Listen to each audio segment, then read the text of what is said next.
Crucially, the legislation must end chain migration. The U.S. immigration system has changed over the years, but since 1965, there's been, sort of a general idea that a big part of the system rewards what advocates would call family reunification. This bill says simply that from this day forth, those wishing to immigrate to America shall be admitted on the basis of their skills and their close relationships to those already here.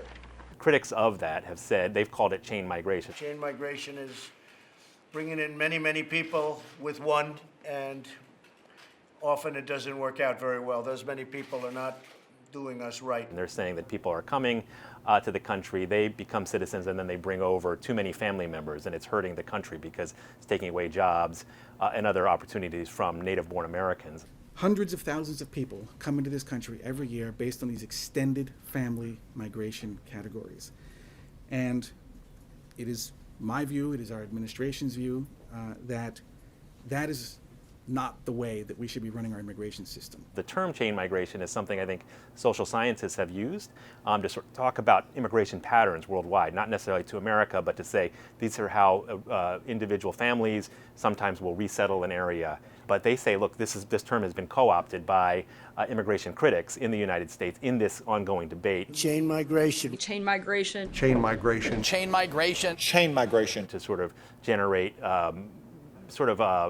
bad feeling among ordinary Americans who are hearing these terms and saying, why is this that, others are bringing in big groups of family members? This sheer number of people results in a very difficult thing for both, number one, assimilation, number two, proper vetting, number three, a strain on social services in the United States. President Trump has used chain migration quite regularly. Chain migration is a total disaster which threatens our security and our economy and provides a gateway for terrorism. And in some ways has misused it. He's talked about a terrorist attack last fall in New York. They got a lot of attention of an immigrant who was here on a proper visa but not a citizen, and who had killed, I think, 8 people on a bike path in New York with his vehicle.